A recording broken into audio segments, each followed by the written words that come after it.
ದಾವಣಗೆರೆ ದಕ್ಷಿಣ ಕ್ಷೇತ್ರದಲ್ಲಿ ಟಿಕೆಟ್ಗಾಗಿ ಪೈಪೋಟಿ ಆರಂಭ ಆಗಿದೆ. ಟಿಕೆಟ್ ಘೋಷಣೆಗೂ ಮುನ್ನವೇ ಸಮರ್ಥ ಅಖಾಡಕ್ಕೆ ಎಂಟ್ರಿ ಕೊಟ್ಟಿದ್ದಾರೆ. ಇನ್ನು ಸಾಂಕೇತಿಕವಾಗಿ ನಾಮಪತ್ರವನ್ನ ಸಲ್ಲಿಸಿದ್ದಾರೆ. ಸಮರ್ಥ ಮಗನಿಗೆ ಸಾಥ್ ಕೊಡ್ತಿದ್ದಾರೆ. ಇನ್ನು ಸಂಸದೆ ಲತಾ ಮಲ್ಲಿಕಾರ್ಜುನ್ ಅವರು ದಾವಣಗೆರೆ ದಕ್ಷಿಣ ಕ್ಷೇತ್ರದಲ್ಲಿ ಟಿಕೆಟ್ಗಾಗಿ ಪೈಪೋಟಿ ಮುಂದುವರೆದಿದೆ. ಟಿಕೆಟ್ ಘೋಷಣೆ ಇನ್ನೂ ಆಗಿಲ್ಲ. ಈಗಾಗಲೇ ಅಖಾಡಕ್ಕೆ ಸಮರ್ಥ ಎಂಟ್ರಿ ಕೊಟ್ಟಿರುವಂತದ್ದು. ಸಾಂಕೇತಿಕವಾಗಿ ನಾಮಪತ್ರವನ್ನ ಸಲ್ಲಿಸಿದ್ದಾರೆ ಸಮರ್ಥ ಶಾಮನೂರು. ಮಗನಿಗೆ ಸಾಥ್ ಕೊಟ್ಟಿದ್ದಾರೆ. ಅಪ್ಪ ಅಮ್ಮ ಇಬ್ರು ಕೂಡ ದಾವಣಗೆರೆ ಪಾಲಿಕೆ ಕಚೇರಿಗೆ ನಾಮಪತ್ರವನ್ನ ಸಲ್ಲಿಸಿದ್ದಾರೆ. ಆಗಮಿಸಿ ಸಮರ್ಥ ನಾಮಪತ್ರದ ವೇಳೆ ಆಕ್ರೋಶ ಭುಗಿಲೆದ್ದಿದೆ. ಸಮರ್ಥ್ಗೆ ಟಿಕೆಟ್ ನೀಡಿದ್ದೆ, ಆದ್ರೆ ಸೋಲು ಖಚಿತ ಅಂತ ಹೇಳ್ತಾ ಇರುವಂತದ್ದು ಮುಸ್ಲಿಂ ಮುಖಂಡರು. ಕಾಂಗ್ರೆಸ್ ನಾಯಕರಿಗೆ ಮುಸ್ಲಿಂ ಮುಖಂಡರು ಎಚ್ಚರಿಕೆಯನ್ನ ನೀಡ್ತಾ ಇದ್ದಾರೆ. ಅಲ್ಪಸಂಖ್ಯಾತರ ಮುಖಂಡ ಈ ರೀತಿಯಾಗಿ ಎಚ್ಚರಿಸ್ತಾ ಇರುವಂತದ್ದು. ಟಿಕೆಟ್ ಘೋಷಣೆ ಇನ್ನೂ ಆಗಿಲ್ಲ. ಈಗಾಗಲೇ ಇನ್ನೂ ಕೂಡ ಒಂದ್ ರೀತಿಯಾಗಿ ಗೊಂದಲದಲ್ಲಿ ಇದೆ ಟಿಕೆಟ್ ಹಂಚಿಕೆ ಅಂತ ಹೇಳ್ಬಹುದು. ಪ್ರಭಾ ಮಲ್ಲಿಕಾರ್ಜುನ್ ಅವರು ಸಾಥ್ ಕೊಡ್ತಾ ಇದ್ದಾರೆ ಮಗ ಸಮರ್ಥ್ಗೆ. ಇನ್ನು ಯಾವಾಗ ಟಿಕೆಟ್ ಘೋಷಣೆಯ ಸಂಬಂಧ ಅಂದ್ರೆ ಇನ್ನೂ ಕೂಡ ಆಗಿಲ್ಲ. ಬಿಜೆಪಿ ಎರಡೂ ಕಡೆಯೂ ಕೂಡ ಅಭ್ಯರ್ಥಿಗಳನ್ನ ಘೋಷಿಸಾಗಿದೆ. ಆದ್ರೆ ಕಾಂಗ್ರೆಸ್ನಲ್ಲಿ ಇನ್ನೂ ಕೂಡ ಕ್ಲಾರಿಟಿ ಸಿಗ್ತಾ ಇಲ್ಲ.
ಎಸ್ಎನ್ಎ ಬಗ್ಗೆ ಹೆಚ್ಚಿನ ಮಾಹಿತಿಯನ್ನ ನಮ್ಮ ಪ್ರತಿನಿಧಿ ರಾಮ್ ಪ್ರಸಾದ್ ನೀಡ್ತಾರೆ. ರಾಮ್ ಪ್ರಸಾದ್, ಇನ್ನೂ ಕೂಡ ಯಾರು ಟಿಕೆಟ್ ಅಭ್ಯರ್ಥಿಯಾಗಿ ಫೈನಲೈಸ್ ಆಗಿಲ್ಲ ದಾವಣಗೆರೆ ಕ್ಷೇತ್ರದಿಂದ. ಈಗ ಸಮರ್ಥ್ನ ತಂದೆ ತಾಯಿ ಇಬ್ರು ಕೂಡ ನಿಲ್ಸಿರುವಂತದ್ದು.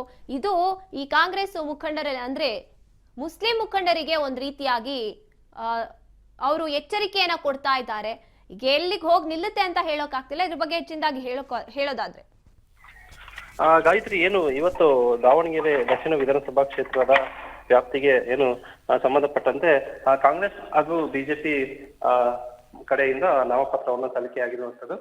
ಕಾಂಗ್ರೆಸ್ ಅಭ್ಯರ್ಥಿಯಾಗಿ ಇನ್ನು ಯಾರೂ ಸಹ ಘೋಷಣೆ ಆಗಿಲ್ಲ. ಆದ್ರೂ ಸಹ ಮುಸ್ಲಿಂ ಮುಖಂಡರು ಹಾಗೂ ಶಾಮನೂರ್ ಸಮರ್ಥ ಅವರು ಸಹ ಇಂದು ನಾಮಪತ್ರವನ್ನ ಸಲ್ಲಿಕೆ ಮಾಡಿರುವಂತದ್ದು. ಒಂದು ಕಡೆ ಏನು ಅಭ್ಯರ್ಥಿ ಘೋಷಣೆ ಆಗದಿದ್ರು ಸಹ ಮುಂಜಾಗ್ರತವಾಗಿ ಈ ಒಂದು ನಾಮಪತ್ರ ಸಲ್ಲಿಕೆ ಮಾಡಿರುವಂತದ್ದು.